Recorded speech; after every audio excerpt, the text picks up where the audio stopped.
This is one of those situations where I had to come up with a title for a talk about 6 months before I actually went ahead and wrote it. So I tried to throw in the odd Lewis Carroll reference whenever possible, but this doesn't, the rabbit hole thing doesn't have anything to do with anything. But, all right, so I'm Eric Redmond. I came here from Portland, so our chief export is hipsters. So if you ever see people like this walking around, you have us to thank. We actually manufacture them there. And I also want to apologize if you have a hard time understanding my accent. English isn't my first language. I talk American, but I'm learning to speak English as time goes on. So this is really kind of what I want to talk about, and I'm going to keep these really kind of vague and nebulous because really, I'm talking about data modeling, and data modeling, despite the fact that for years people have tried to say, okay, this is the way you model data, this is the way you model, this is the way you model. There's no perfect solution that works for everything. It's constantly being reinvented. And what we found is in the past few years, that reinvention has accelerated, and it's very difficult to keep up. So when I was, well, first off, I want to mention also that I have a book coming out in a week, and you can get a 25% off discount with this code, which I'll post up later again. But the idea is basically to get people on board with all of these new database options that we've got, and the opinion being that the best way is to actually learn them, to know which one to use once you've got a project. So when I was a computer science student, my research was in databases. And I ran across this book, which totally changed the way that, as you know, my young, fertile mind was trying to wrap around how do you best model things in a database, I ran across this. It's a book by a man that, all right, I'm not going to use this anymore. That kind of looks like a psychopath named Ludwig Wittgenstein. He really made me think that, okay, this is great. He made this statement that the world is everything that is the case. And then it ends with, whereof one cannot speak, one must be silent. The idea being that if it's true, we can model it, we can talk about it, we can have truth functions for it. And if it's not true, if it's not the case, if it's not in the world, then just shut up about it. Don't even worry about it. So I was like, oh, I had this epiphany. I'm like, I am going to model the world. I've got it all figured out now, of course, you know, how silly I was. Because then the next thing I read was by this guy, Kurt Gödel, Debbie Downer, if you've probably heard the incompleteness theorem, claiming, you know, you can't actually do that. So Gödel trolled the world. But, you know, you might think, okay, so these guys are kind of talking about logic and they're talking about modeling systems, and really that's all a language is. A language is just a reasonable manner in which we model the world. So a lot of times when people talk about mathematical equations or models or language, they're all kind of in the same boat.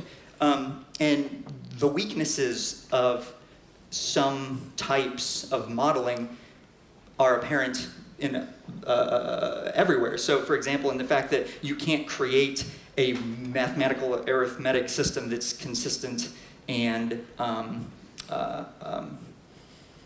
that's internally self-consistent. I can't remember what the other thing is. But you also can't create a grammar in the same way. And I love this as a great argument for the power of polyglot. Polyglot then just says, okay, fine, we're going to have different languages that convey different things well, and then just use the best language for the best job. Like, for example, the Samis have hundreds of words for snow. They live up in the Arctic region. Igbo, which I believe they live in Nigeria, they have no words for snow because they just don't need them. So if you're in Nigeria speaking Igbo, and you want to describe snow, you could. I mean, they have words for ice and they have words for precipitation, and they can sort of in this weird roundabout way talk about snow, but it's not really the best language, it's not the best tool, it's not the best way of modeling the concept of snow. And the other thing is that there's more to what might be considered a great language or a great model than just direct translation. And this is Lewis Carroll's The Jabberwocky poem, and he was sort of a master of what's called nonsense verse, and he created a bunch of these words. Like he invented the word frabjous and beamish, and I think he might have even coined the word chortled. Now, you can translate this into direct the English, but the top one is there's so much more to it, even though you could make the argument, oh, well, they're identical, but they're really not. So, if you consider that the primary purpose of a model is for humans to understand, I'll always love this quote: essentially all models are wrong, but some are useful. And that's absolutely true. You will never create the model to end all models. And that brings us down to these different NoSQL databases. There's sort of 5 general ways in which data is modeled nowadays. We've got relational, and this is sort of the one that's been around for the longest, and it's been very successful. I mean, 40 years. That's the definition of success as far as I'm concerned. We have a language that's relatively been unchanged for almost 40 years, and people still use it. I mean, think of any other languages that are like that. I mean, it's a very short list. But it turns out that people along the way have realized this, that, all models are wrong, but some are useful. It's technically the case that you can model almost anything in a relational manner, but that doesn't mean that it has the spirit of what you're actually trying to convey. And so the belief is that all these NoSQL databases came out for web scale problems, and that's not actually the case. Some of them were. Like column family for like HBase, which is based off of Google's Bigtable, was entirely created to be able to handle these massive scales. And like document data store, people think, oh, Mongo, that was also made for doing large scale data, and it was, but there's another document data store, CouchDB, and it wasn't necessarily made for doing this. It was just the fact that many problems are much better modeled as document stores. Graph data stores weren't at all really made for large-scale production use. They can be used for large-scale production use, but they were more concerned with how do we model things properly. And key values, another example. Data models, for years, of course, have been distorted by these cases. My favorite is the FUD that my screwdriver is X time faster than your hammer at putting screws into things. Well, that's a fantastic argument until you actually have nails as a problem scope, in which case your hammer is way better. So you can't just on the face of it make these dismissals and say, oh, well, this database sucks and this database is awesome. They're all awesome in their own way because they're tools made for real specific jobs. So this is a very kind of subgraph. Have you ever seen the movie Toy Story? This is a subgraph of the friends. We've got Woody and then Buzz and then the little green aliens. Buzz Lightyear had a spin-off show where he had his own friends. So let's say that I wanted to come up with a query where I don't care about Woody's direct friends. Any spaceman friend of Woody's, who are his friends? Who are the second degree? This is a really common second degree kind of graph query. Well, this is a graph walking language for Node.js called Cypher.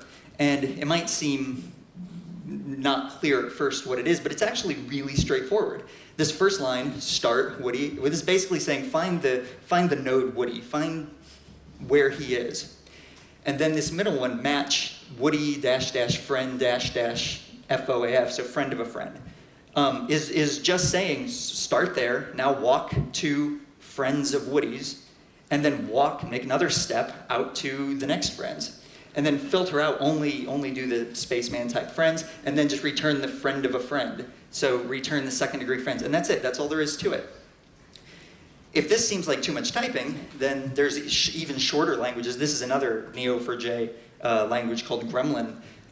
It's short, it's terse, it's also a little more difficult to wrap your head around, but it also works. Now imagine this in SQL. Now if you had a friends table and you wanted to find friends of a friend of a friend, you're going to have to join this friends table with itself and then join it again to find those multiple degrees. Again, this might be equivalent. You're going to get the same results if you were to store this in a relational database versus store it in a graph database. But the clarity is gone. Another common case is denormalizing documents. So, for example, is anybody familiar with the show Top Gear? All right, so we've got about a quarter Brits here.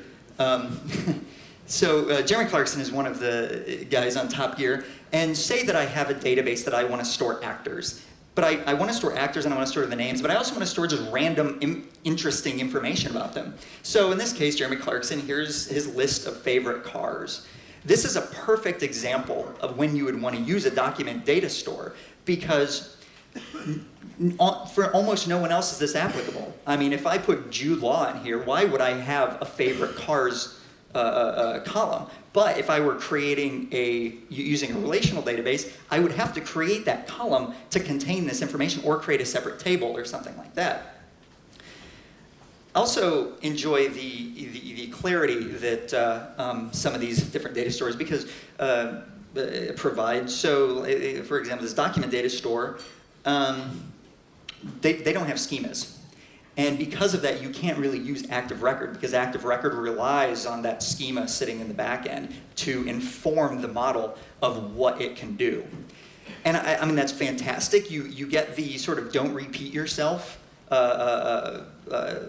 benefit. The problem is you also don't get a lot of clarity when you look at the model. I mean, how many times have you opened up a Rails model and be like, what does this do? I mean, you almost always have to either put comments in the class somewhere. And there's actually a gem out there, I think, that will add comments. It just goes to the database or the schema file or something and extracts those values and then puts them as comments in the model, just so you know what fields you have available and what relationships exist, versus just having them in line, which is what you do with Mongo. I mean, Mongo, because there's no schema, and this isn't just Mongo. This is true of Couch as well. You have to tell it. You have to inform the database. All right, this is the value that I expect to provide. But you also get the benefit of being able to just on the fly say, okay, well, just for Jeremy, I want to, and Jeremy, of course, we're claiming that he's the only guy with favorite cars. So find out anyone who has favorite cars, and then get his favorite cars. And if no one has favorite cars, then you just don't get anything.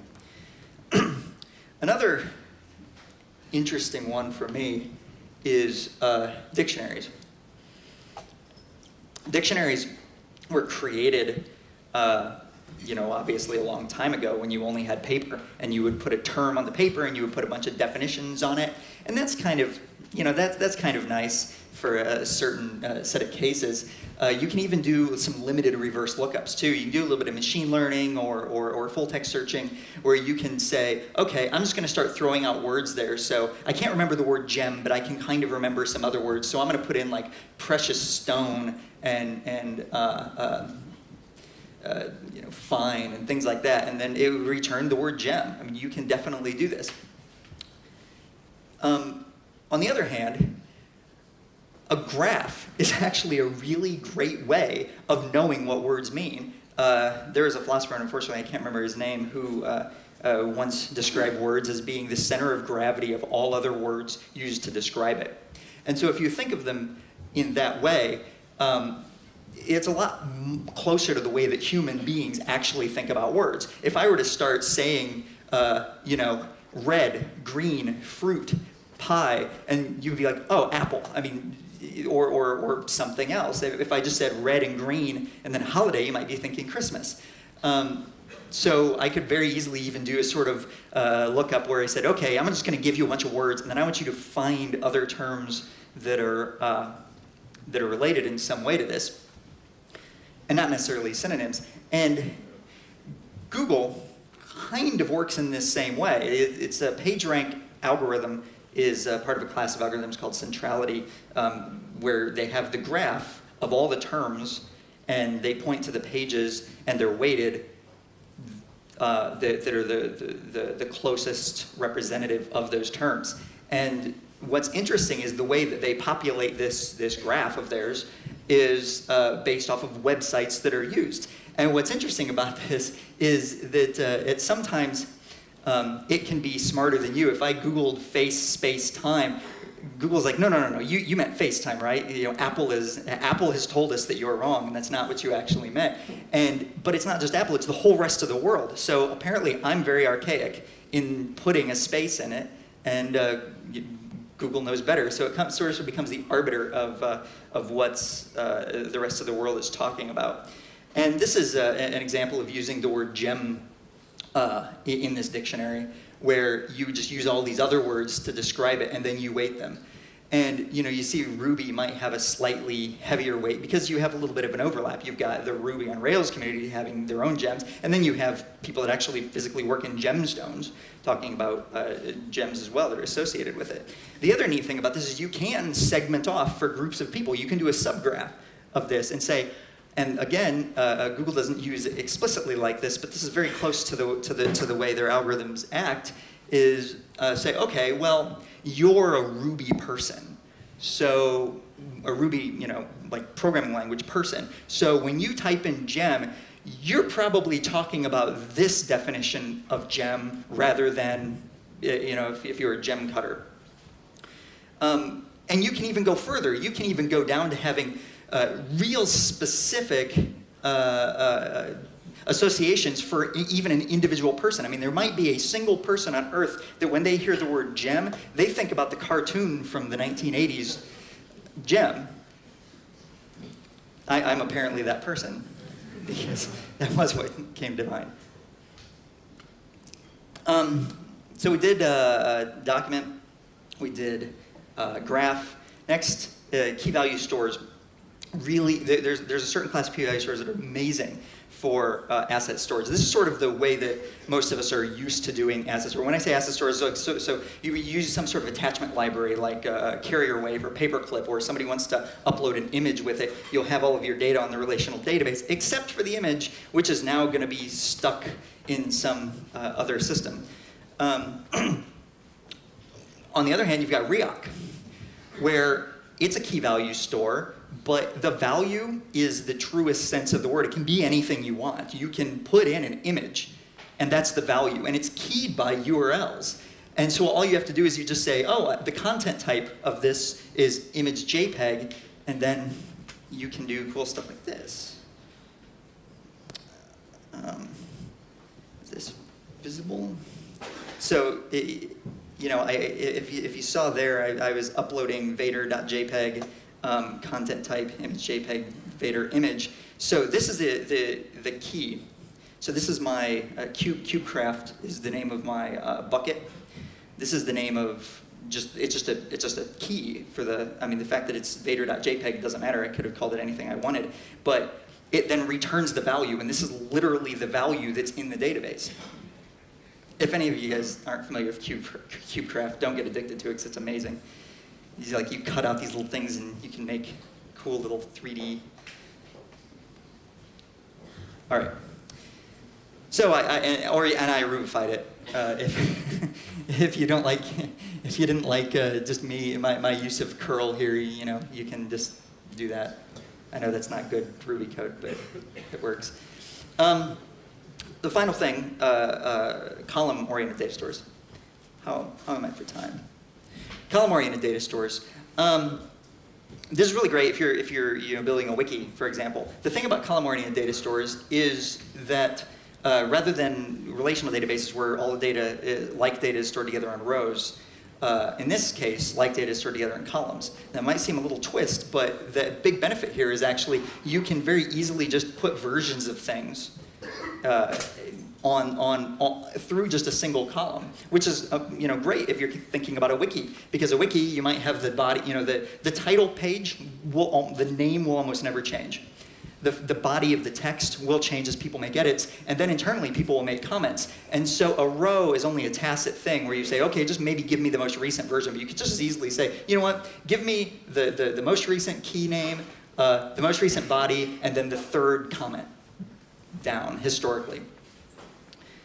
There's other NoSQL things worth talking about. So how many for time? Anybody? 2 minutes? All right. Okay. All right. So a couple other things I wanted to run through real quick. ACID.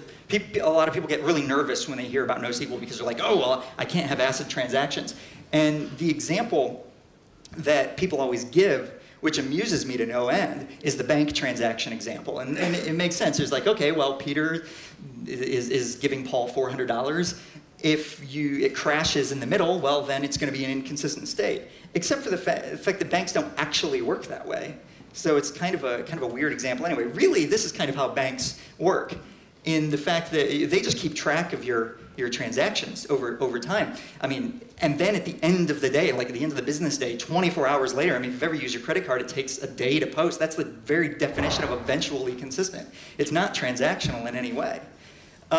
Now, but what you could do is say that I've got these sort of transaction tables and I decide to do it in SQL, and I do want to add up these totals, so I want to say, okay, well, what's Paul's balance? Well, I just add up all the how much money was sent to him. I subtract all the money that he sent to someone else, and now I've got my total. That's fine. Or I could do MapReduce, which actually works really well for this class of problems. So I'm using Couch for this example, where all I do is I just omit the key of the name of the person sending to with a positive number, omit the key of the name of the person going from with a negative number, and then I add everything together. And what this ends up creating is the mapping phase converts this list of transactions at the top, the exchanges, down to something that looks similar to this, where the keys are going to be the names, the to's and the froms, and then the value is going to be just straight up pulled out of there. So 400, 150, negative 400, 250. And then they get reduced, and then we end up with the totals. So if I want to say, oh, how much did Peter have? Or negative 250. Now, you might be like, okay, well, that's a minor thing. Why would you want to go through all of this trouble? Well, because if you wanted to add 50 cents to every single transaction, it starts getting to be a complicated problem with a relational database. Because now, I have to add up all of the transactions that Paul has taken part in and multiply that count times 50 cents and then subtract that, so now I've charged him a fee. MapReduce, on the other hand, I just subtract it from the mapping phase and I'm done. All right, so I seem to be running close, a little too close, and I made a promise to some people that because I've only had 30 minutes to go over a really huge, complicated topic. So I'm going to skip through a lot of this, and instead, I'm going to sing a song. And it's only going to take 2 minutes, and I'm going to try and cram as much information as I possibly can in those 2 minutes. So, if you please. Really? We're not queued up? All right.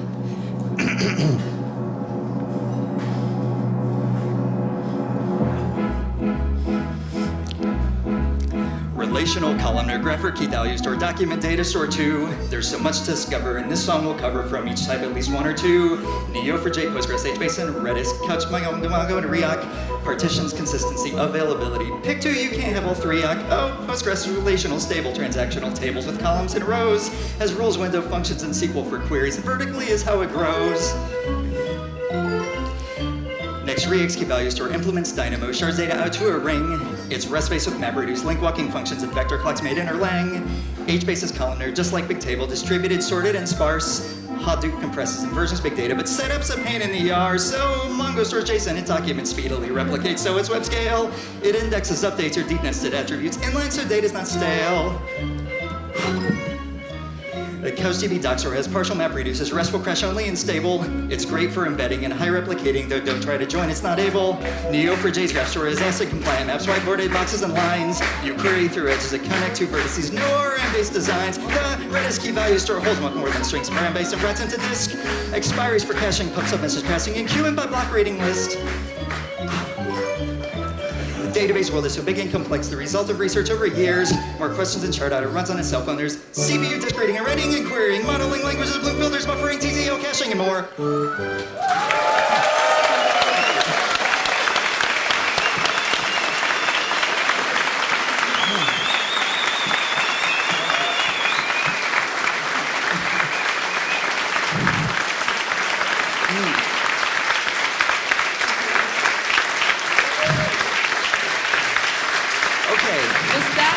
Was that an idea from yesterday's speaker dinner? Did you come up with that yesterday at the dinner? Yeah, at the dinner we were talking about. Yeah, we talked like that. No. The song was a work in progress, but this is the first time I've ever sung it out loud. So, any questions? Or song request? No, I don't do bar mitzvahs or birthday parties or weddings.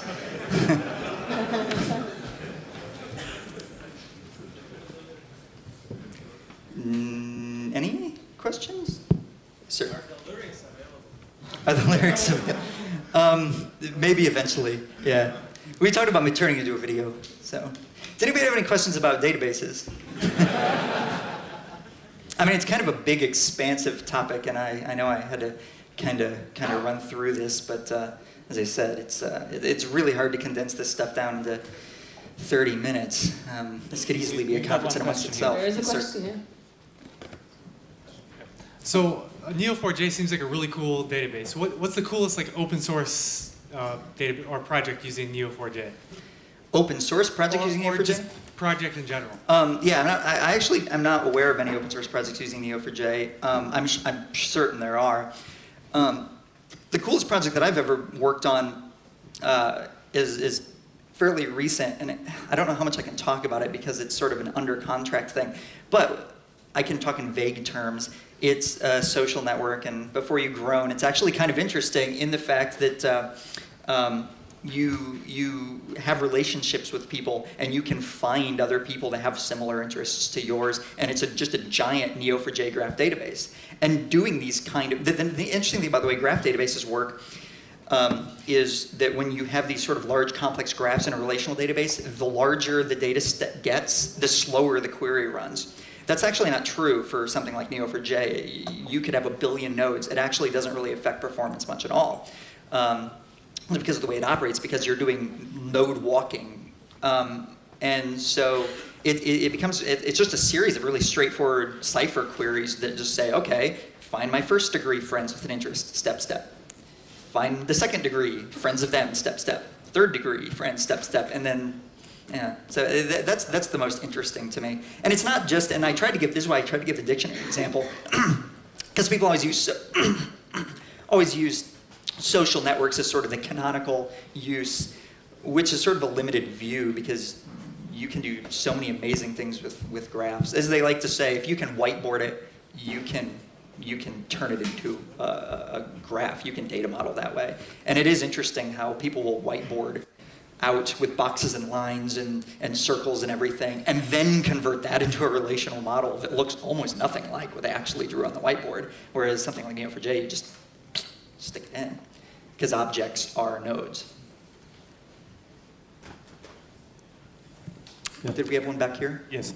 What about object-oriented databases? Are they dead, or? Object-oriented databases are as dead can be.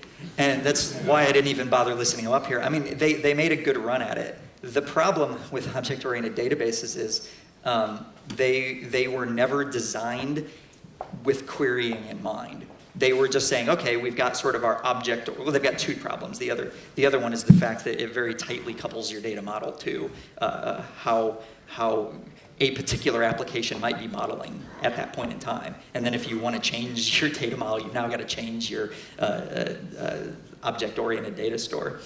But the other thing is querying is actually kind of a big hassle in object-oriented data stores.